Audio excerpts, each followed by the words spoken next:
All right, we got a really cool car this time. Like, all your cars are really cool, I guess, but this car is one that I really like. This is Ravi from CSF, and we're going to go through his turbo Porsche.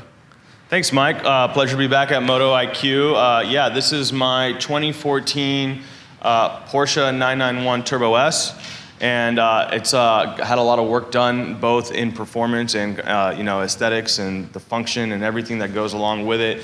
When I bought this car, I bought it at the end of 2018. So I've had it for a little bit more than 18 months. And it was actually somebody else's project. It's a 1,000 horsepower to the wheels project. So, it's on Spx, standalone ECU management. It has a built motor by Evo Spec, John Braid in Arizona, and the car was built by Evolution Motorsports in Phoenix, Arizona. Sam Stone, who's the owner of the company, I got connected to him. He was a dealer of mine. He told me that he was in the process of this 1,000 horsepower build, and the customer kind of lost interest on it.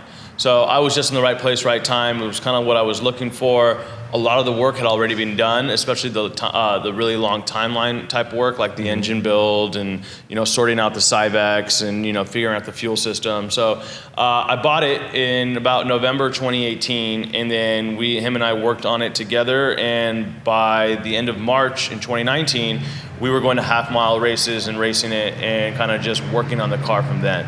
So it was a very sleeper car. It looked completely stock and had all the performance. So when I bought it, we continued to build on the performance, did a lot of the safety requirements that were required by Shift S3ctor and other half-mile event series.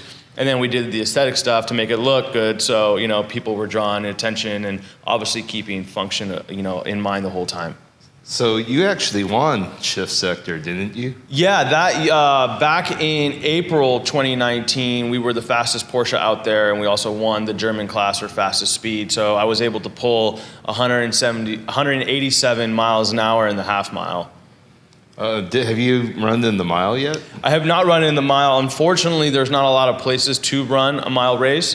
Most of the series out there are doing half mile. And this year with COVID and everything, a lot of those races have been limited, especially on the West Coast. So we really haven't had a chance to run it in 2020. Oh, okay. What are some of the aesthetic things? Like, a lot of it is real subtle details. Do you want to kind of go over some of that? Sure. So one thing that I wanted to try to do was use as much Porsche OEM parts as possible, because I definitely think something that's being engineered by an OEM manufacturer is probably going to be better when it comes to aero and body work than something you would get in the aftermarket. So what we did, just some subtle differences. We wanted to have a little bit of a wider stance on the car. Okay. So we added these GT3 RS side skirts. So these side skirts at the bottom come either off a GT2 RS or a GT3 RS. We also added these GT3 RS 991.2 intercooler Ram ducts that actually pull the air into the intercoolers, the CSF intercoolers that are at the bottom of the car. So this just creates a little bit more of a ram effect, forces the air in a little bit more, plus it gives it a little bit better of a look.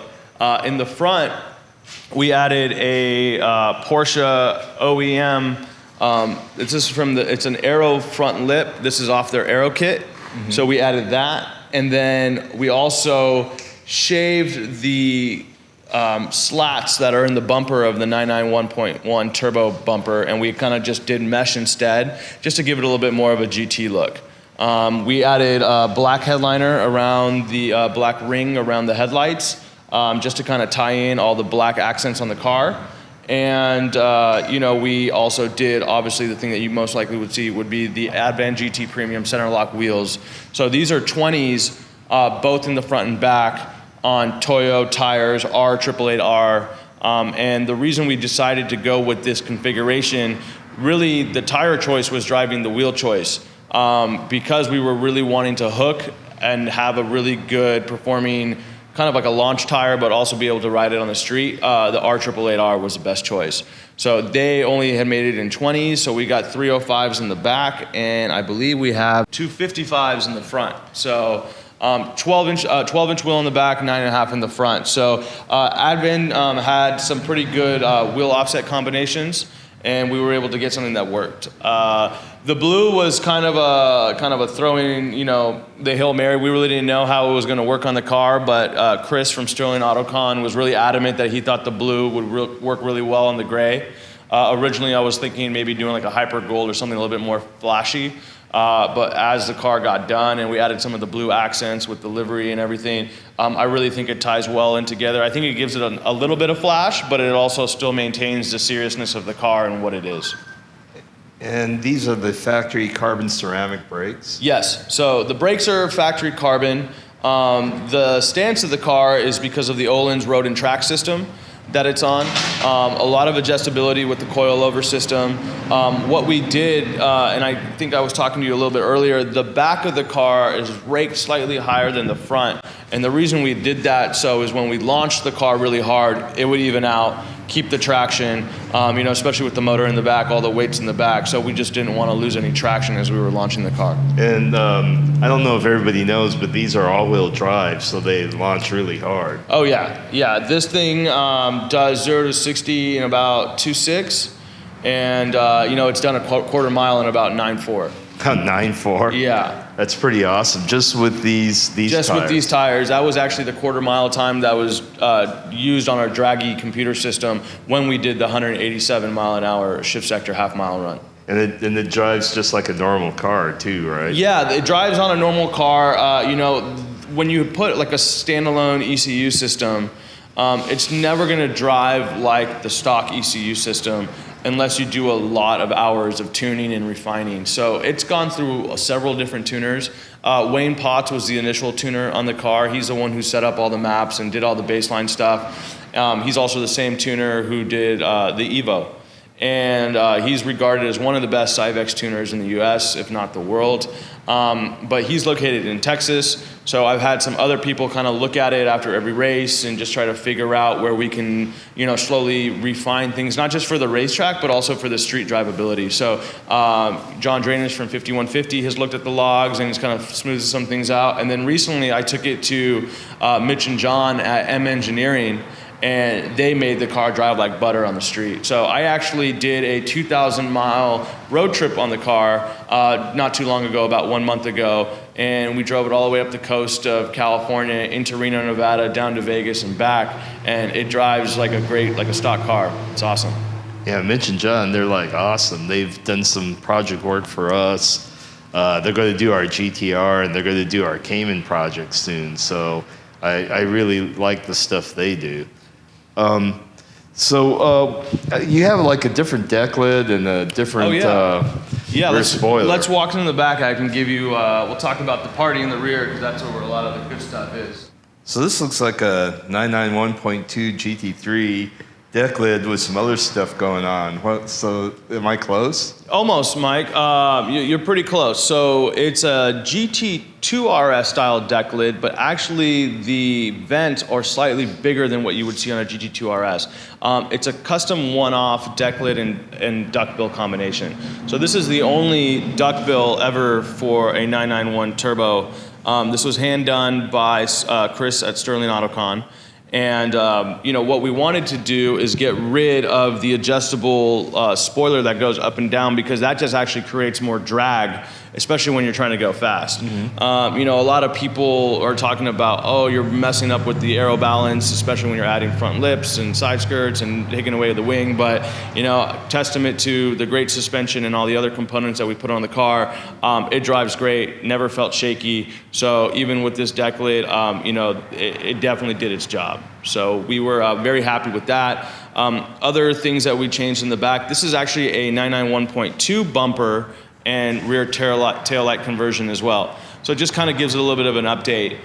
These are the OEM smoke taillights, which almost perfectly match the agate gray paint.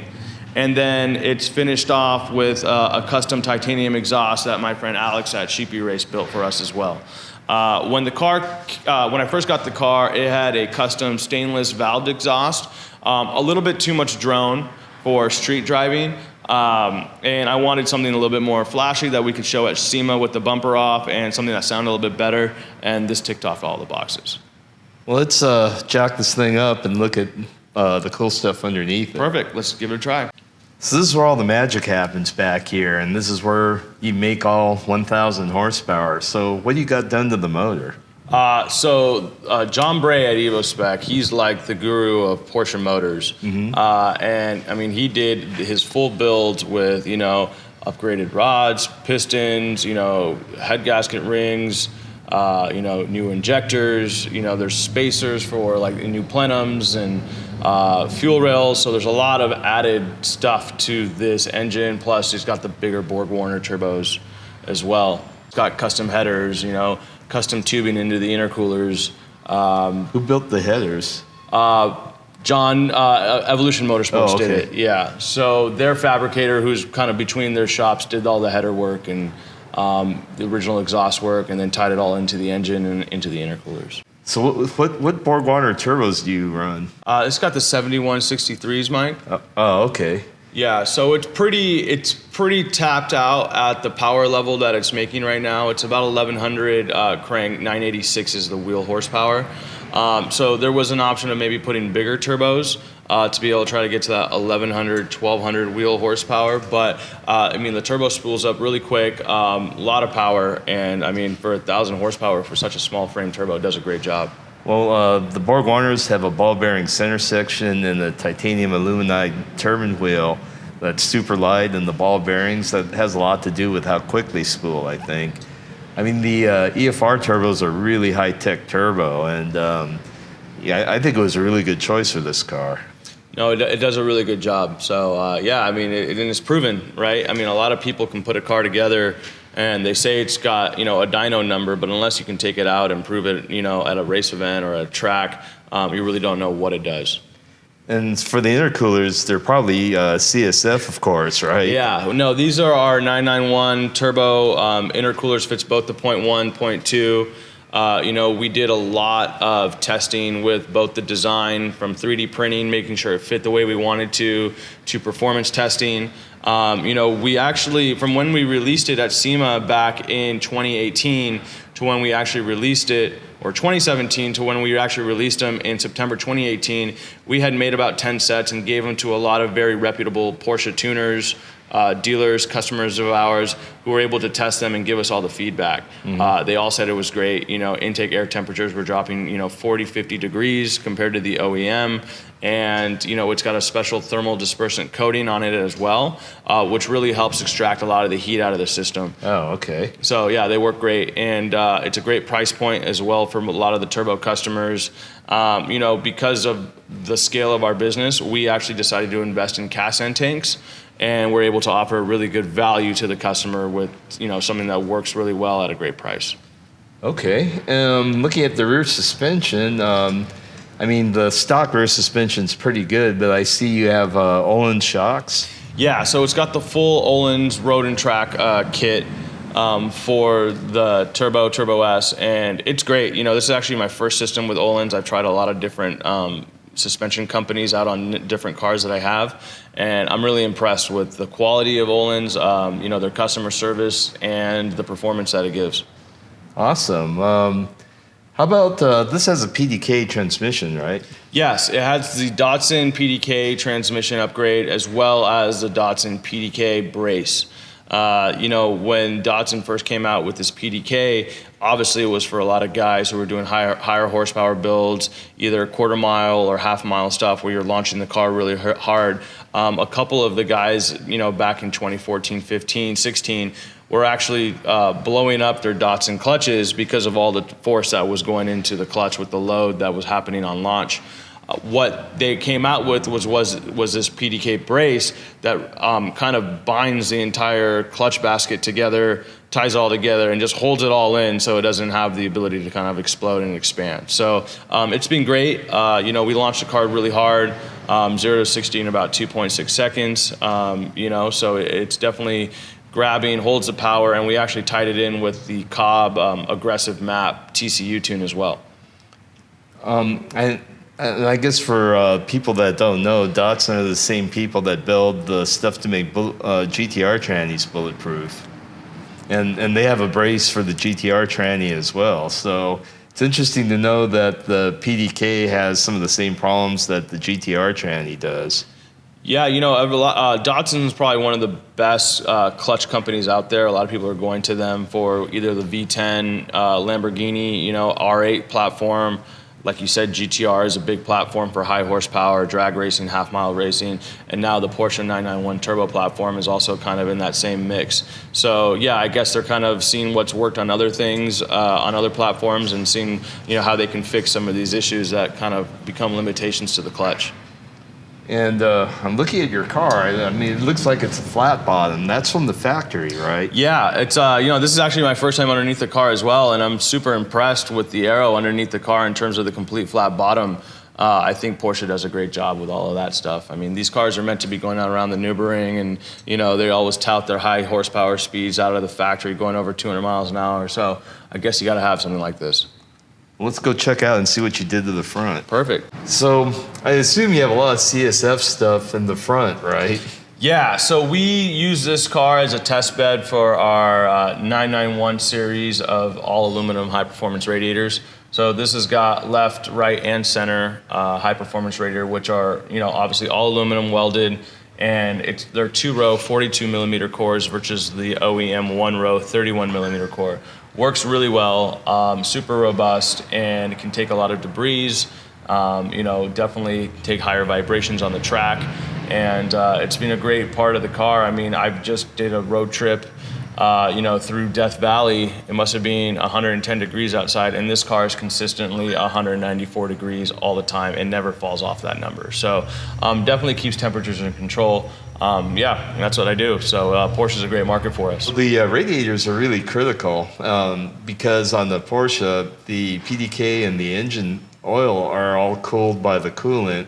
So by increasing the radiator cooling capacity, you're actually helping the transmission and engine cooling capacity as well, right? Yeah, absolutely. And, the radiator, that's why there's 3 of them on the car. That's why upgrading to a high-performance radiator is always going to be helpful, not just for the engine water coolant, but for the other fluids that you had just mentioned.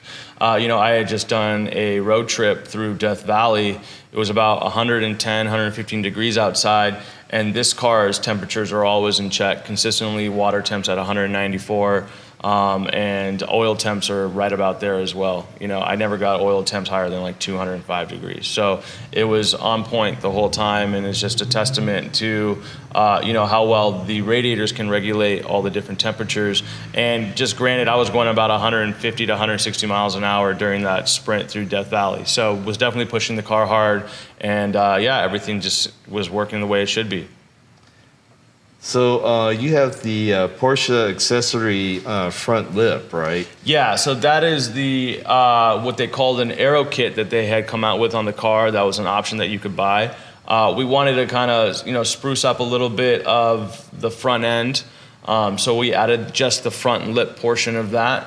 And it's really nice because it's actually bolted in, not just through the bottom of the car, but also on the side of the bumper. So it's really good for, downforce and all the things that we needed it to be for. We didn't want it flying off at 180 miles an hour. I was really hesitant about putting any non-Porsche parts on the car when it came to the aero, just because of how fast we would be driving the car. It looks great. It looks very factory, but it definitely looks upgraded, tastefully, like an OEM plus type of look. And since you have the fixed front and rear spoilers, you had to go in and make it so the speed sensitive up and down factory stuff was overridden, right? Yeah, so there's actually like a little bit like of an air bubble dam that comes down at about 75 miles an hour, and it's tied into the rear adjustable spoiler, which we also removed in place and put the duct bill. So both of those work in conjunction. So we had to go in and electrically code both those out. This is actually notorious for getting damaged on speed bumps and going over anything that has a little bit of a rockiness. So I had it replaced by Porsche under the CPO program that the car was under when I bought it, and I just had it coated up. It never goes down. So that's something I don't have to worry about. So in the front here, I see you have a tension rod bearing instead of that big rubber donut that comes in there stock. Yeah, so that's a GMG bushing, and it just gave us a little bit more adjustability. You know, it's a billet piece for a little bit more strength as well, just to be able to adjust the camber and, you know, align things the way we want it to be. Actually, that probably adjusts the caster, I think. Oh, sorry, caster. And then gets rid of that big rubbery donut that comes in there stock. And Olin Mcpherson Struts also? Yep, it's all part of the Road and Track Series kit that they had provided to us. And yeah, it's worked phenomenally, you know. And then, you know, once we decided on how to level the car down, GMG did a laser alignment on it. So everything's dialed in specifically for half-mile racing. And you're running factory axles? Yeah, everything else is factory on the car in terms of the suspension. You know, it's really hard to beat, you know, what Porsche's putting out at their highest level with their turbos and their GT program. So we left everything else, you know, factory. Okay. Well, it's very clean. I like your integration of a lot of factory parts. Like what a lot of people don't understand sometimes is like when you build like a Japanese car, you actually have to upgrade almost every part of the car. But you have like a more expensive, like semi-exotic car like this, like a lot of the factory parts are actually really good. Yeah, I think you have to sometimes take a step back from the aftermarket modifying bug and say, what am I putting on the car? What am I planning on putting on it? And is it actually better than the OEM? You know, these OEM companies are spending millions of dollars on development of these vehicles, way more than what any aftermarket company or most aftermarket companies can even attempt to do. So, you know, not saying that aftermarket parts aren't better, there's obviously a lot of them on this car, but you have to kind of look at some of the items from the OEM and say, hey, I'm gonna leave those items and focus on other parts that can be improved. And what I like about Porsche is like a lot of the factory parts on, you know, the higher end ones, like the turbos and the GT cars, are actually trickle down parts from the racing program. So they're developed on the Cup cars and things like that, and the cars come like that. So they're actually already designed for severe use. And if you've ever been to Germany, if you've been on the Autobahn, that's pretty nuts, and Germans drive really hard. Yeah. And in Germany, you jump on the Autobahn, you just go full blast for, you know, like an hour. You know, that's really, really tough conditions too, and the cars are designed for that. So that's what I like about Porsches. They're pretty well engineered from the factory, and they can take a lot of punishment in stock form. So check it out, the inside of your car. You know, like you can tell that there's a lot of stuff that you changed, but it's all subtle and it looks OEM.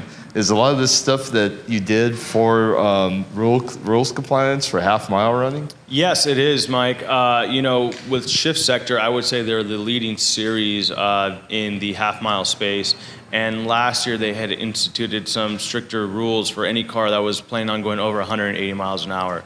You had to have a roll bar, and you had to have a harness system in your vehicle as well. So I went into GMG. I got their WC roll bar that's got, you know, I think like all the gussets possible. It's super strong. And then I worked with our good partners over at Sparco to get their top-of-the-line SPX seats. These SPX seats are way more comfortable than the Porsche OEM seats that were in there, which is kind of hard to say because most of the time when you start putting aftermarket race seats into a car, it's not necessarily as comfortable as the OEM. So these are actually made at their factory in Italy. You know, they brought these seats out because they wanted to have more of a luxury type race seat. And it has the harness holes that we matched up with the Scroth harnesses, and it's on GMG seat bases. So it actually gives it a very factory look inside. You know, unless you saw the Sparco name kind of subtly embossed on the top, you may have not even noticed that they were aftermarket seats. This has a carbon shell too, so it's probably pretty light. Yeah, definitely. It's got a carbon shell, super lightweight. And then we just had the seats upholstered. GMG took care of that, able to bring the harness out, so everything kind of just clips in. Oh, okay. And the seat actually folds forward? Yeah, so the seat's adjustable, which is nice because a lot of seats are going to be fixed back. The other thing that we did is we had to have a fire extinguisher in the car as part of the rules as well. So that's mounted onto the roll bar, easy access for the driver in case I ever had to use it or whoever was driving the car to be able to just quick snap it out. It's on a brake Kraus billet fire extinguisher mount. Is it like a powder, or is it halon, or?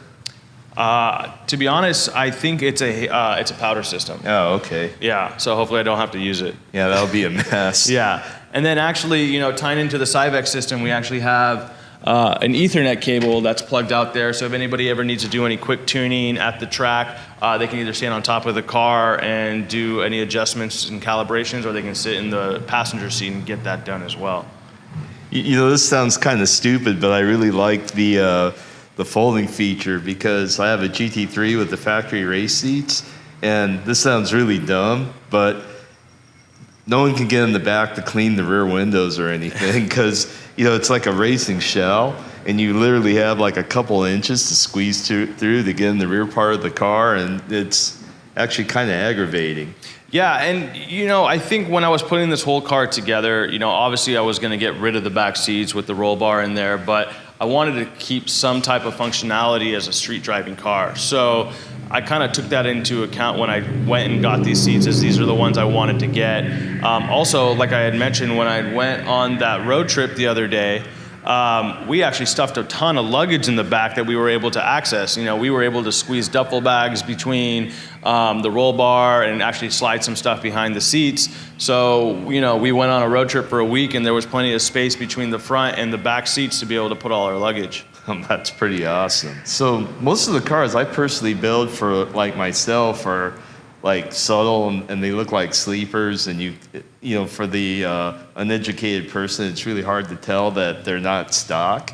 And this car kind of rings true to like my heart and how I like to build cars for myself personally. And I really like your car, dude. Thanks, Mike. I really appreciate it. I think you and I have kind of the same taste. We like to modify our cars, but we also have the ultimate goal of it being a performance-oriented modification. And we both like to have those subtle cues to make it mostly like an OEM plus visually. Something that a car person or somebody who's into the scene may know that it's been modified, but somebody, who's just a regular Joe might just say, wow, that's a good-looking car. And that's always what I wanted to do. I never wanted to be too flashy or over the top. I always wanted to have something that, had a little bit of visual cues just to bring into the car so you can really appreciate all the details that are in there, whether it's aesthetically or performance. So don't try to sell me this car. You always try to sell me all your cars all the time. Well, Mike, this car is for sale now, so you'll be getting an email in pretty soon with all the specs, and it's here. So if you want to take it for a test drive, put the deposit down, and I'll give you a whirl. So there you have it, man. Like if you guys want to buy a badass 911 Turbo, it's for sale. Hit up Ravi at CSF, and you'll have to beat me to it because I really like this car. Thanks, Mike. I really appreciate you and MotoIQ having us over today. Thanks for coming out.